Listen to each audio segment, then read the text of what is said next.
আমরা গত জুমাতে হজ নিয়ে আলোচনা করেছিলাম। হজের সাথে আমাদের সম্পর্কটা কোথায়? হজের সাথে আমাদের সম্পর্কটা হলো, বিজ্ঞানীদের পরিভাষায় একটা থিওরি আছে। এই থিওরিকে বলা হয় বিগ ব্যাং থিওরি। মানে পৃথিবী কিভাবে সূচনা হয়েছে, পৃথিবীটা কিভাবে হইল, এটা নিয়ে বিজ্ঞানীদের একটা থিওরি আছে। এটার নাম হলো বিগ ব্যাং থিওরি, যেটা আল্লাহ রাব্বুল আলামিন সূরাতুল আম্বিয়ার এক আয়াতের মধ্যে বলেছেন।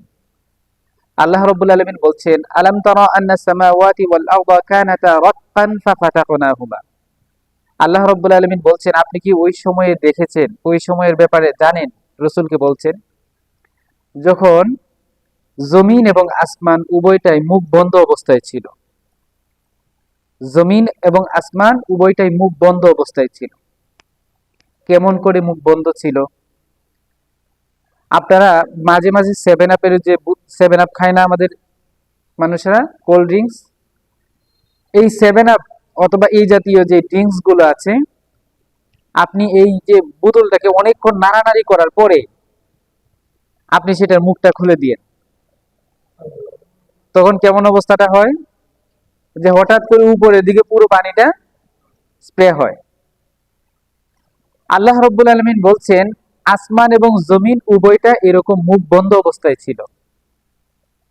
ফাফাতাকনাহুমা, এরপরে আসমান এবং জমিন উভয়টাকে আমি ফাটিয়ে দিলাম। ওই যে বোতলের মুখ যেরকম করে খুলে ফেলে, এখন খুলে ফেলার পরের অবস্থাটা কি হয় এটা তো আপনারা সকলেই জানেন। একটা সময় ছিল এই জমিন, এখানে শুধুমাত্র পানি ছিল, 20 কোটি বর্গ মাইল জুড়ে শুধুমাত্র পানি ছিল। আর আপনারা জানেন, পানি যেখানে থাকে সেখানে ঢেউ তৈরি হয়। পুকুরের ঢেউ একটু ছোট, পানির অবস্থান যদি আরেকটু বড় হয়, নদীতে হয়, সেটার ঢেউটা আরেকটু বড় হয়। আর সেটা যদি সাগর হয়, তাহলে সেটার ঢেউ বিশাল বড় বড় হয়, 5 তলা 10 তলা বিল্ডিং এর মতো বড় বড় এক একটা ঢেউ হয়। আর সাগরের ঢেউয়ের মধ্যে এই একটা ঢেউ আরেকটা ঢেউয়ের সাথে যখন টক্কর খায়, তখন সেখানে ফেনা তৈরি হয়। আপনারা জানেন, পৃথিবীর বিভিন্ন সাগরের মধ্যে এরকম ফেনা তৈরি হয়, যে এই ফেনাগুলো বিভিন্ন বড় বড় পাহাড়ের মতো করে হয়, জাহাজ চলতে পারে না, বিশাল বড় বড় পাহাড়ের মতো করে। আমাদের যে বঙ্গোপসাগর আছে, বঙ্গোপসাগরের পাড়েও মাঝে মাঝে ফেনা জমা হয়, যেই ফেনাতে পোলাপাইন খেলাধুলা করে, আপনারা এগুলো দেখবেন। তো এই জমিনের মধ্যে যখন শুধুমাত্র পানি ছিল, এখানে যখন শুধুমাত্র পানি ছিল, এই ঢেউয়ের মাধ্যমে অনেক ফেনা জমে গেছে। আর এই ফেনা জমতে জমতে জমতে জমতে সেখানে আবরণ তৈরি হয়েছে, সে আবরণটা শক্ত হয়েছে। আল্লাহ রাব্বুল আলামিন এই জমিনকে মানুষের বসবাসের উপযোগী করার জন্য ফেরেশতাদের মাধ্যমে এই যে ফেনা জমছিল, যেটা শক্ত হয়ে গেছে, এই ফেনার উপরের অংশ, যেটাকে আমরা চামড়া বলি, যে কোনো জিনিসের উপরের অংশটাকে চামড়া বলি না, গাছের চামড়া আছে, আমাদের শরীরের চামড়া আছে, এরকম। আরবিতে এই চামড়ার আরবি হলো আদিমুন, আদিম। আল্লাহ রাব্বুল আলামিন ফেরেশতাদেরকে বললেন, তোমরা এই যে সাগরের উপরে যে ফেনা জমলো, এই ফেনার চামড়াটা তুলে নিয়ে আসো। ফেরেশতারা এই ফেনার চামড়া তুলে নিয়ে গেছে। এই ফেনার চামড়া থেকেই হযরতে আদম আলাইহিস সালামকে সৃষ্টি করা হয়েছে। সেজন্য উনাকে বলা হয় আদম। আদম মানে হলো যে চামড়া দিয়ে তৈরি হয়েছে। ওই যে জমিন, এই যে সাগরের উপরে যে মাটি তৈরি হইলো, ওই মাটির চামড়া থেকে হযরতে আদম আলাইহিস সালামকে সৃষ্টি করা হয়েছে, সেজন্য হলো উনি আদম, আর আমরা হইলাম বনি আদম। আল্লাহ রাব্বুল আলামিন জমিনটাকে এভাবে সৃষ্টি করেছেন। এটা তো এখন আমাদের জন্য বোঝা সহজ হয়ে গেছে। বিজ্ঞান যখন বিগ ব্যাং থিওরির কথা বলল, বিজ্ঞান যখন আবিষ্কার করে বলল পৃথিবীটা এরকম এরকম করে সৃষ্টি হয়েছে, তখন আল্লাহ রাব্বুল আলামিন কোরআনের মধ্যে যা বলেছেন সেটা অনুধাবন করা, বোঝা আমাদের জন্য সহজ হয়ে গেছে। আল্লাহ রাব্বুল আলামিন কোরআনের মধ্যে অনেক অলৌকিক জিনিসের বর্ণনা দিয়েছেন, যে অলৌকিক জিনিসগুলো বোঝার জন্য লক্ষ লক্ষ বছর বিজ্ঞান নিয়ে গবেষণা করতে হবে, তাহলে গিয়ে ওইগুলো বুঝে আসবে, না হলে এগুলো বুঝে আসবে না। যেমন এই আয়াতের তর্জমা, এই বিগ ব্যাং থিওরি বের হওয়ার আগ পর্যন্ত এটার তর্জমা এভাবে হয় নাই, এখন গিয়ে এই আয়াতের তর্জমা বুঝে আসছে। আল্লাহ রাব্বুল আলামিন কোরআনের মধ্যে এরকম বহু অলৌকিক কথা বলেছেন। মানুষের পেটের মধ্যে সন্তান কিভাবে জন্ম নেয়, এটা নিয়ে আল্লাহ রাব্বুল আলামিন সূরাতুল মুমিনুনের মধ্যে একটা আয়াত অবতীর্ণ করেছেন। বর্তমানেই না আলট্রাসনোগ্রাম মেশিন বের হয়েছে, যে মেশিন এখানে ধরে কম্পিউটারের মধ্যে বাসে বাচ্চা দৌড়াইতেছে, বাচ্চা নিঃশ্বাস নিচ্ছে। যখন মেশিন ছিল না তখনই বাচ্চা পেটের মধ্যে কিভাবে জন্ম নেয় আল্লাহ রাব্বুল আলামিন সেটা কোরআনের মধ্যে বলে দিয়েছেন। এরকম অনেক অলৌকিক বর্ণনা আল্লাহ রাব্বুল আলামিন কোরআনের মধ্যে দিয়েছেন। ওইগুলো বলা মাকসাদ না, মাকসাদ হলো আল্লাহ রাব্বুল আলামিন পৃথিবীতে সর্বপ্রথম যে ভূখণ্ড সৃষ্টি করেছিলেন, সর্বপ্রথম যে জমিন সৃষ্টি করেছিলেন, সেই জমিনটা হলো বাইতুল্লাহর জমিন, মক্কা মদিনার জমিন। এটাকে আল্লাহ রাব্বুল আলামিন সর্বপ্রথম পৃথিবীতে সৃষ্টি করেন।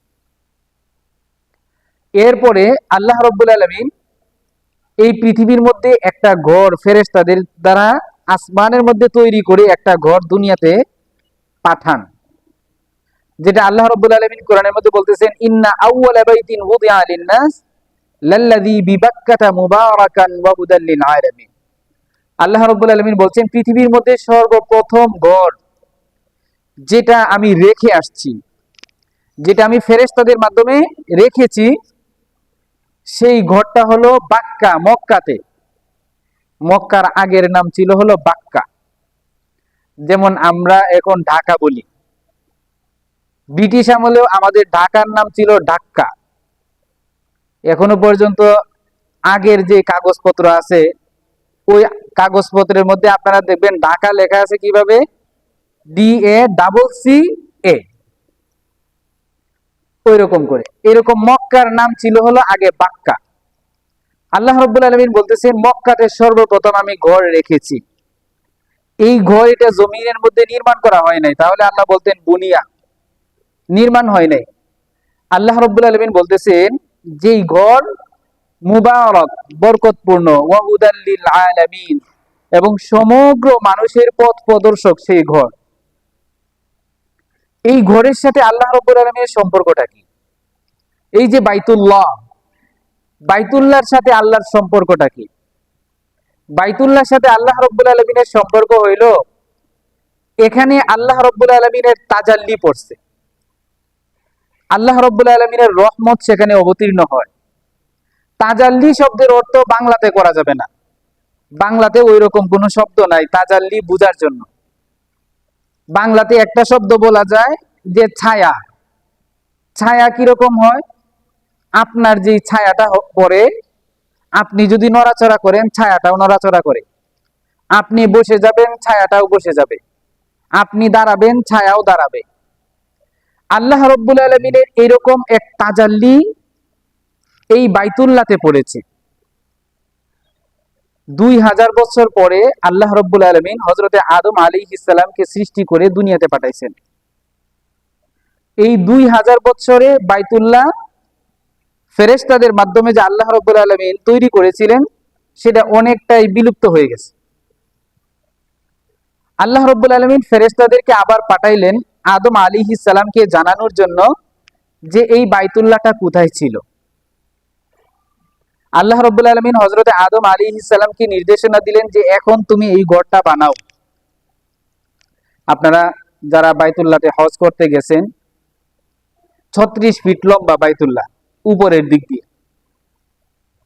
বাইতুল্লাহর নিচে কতটুকু পরিমাণ আছে? হাদিস শরীফের মধ্যে আসছে, বাইতুল্লাহর নিচের যে ভিত্তি, এই ভিত্তি হলো তাহতা সারা পর্যন্ত। তাহতা সারা কি জিনিস?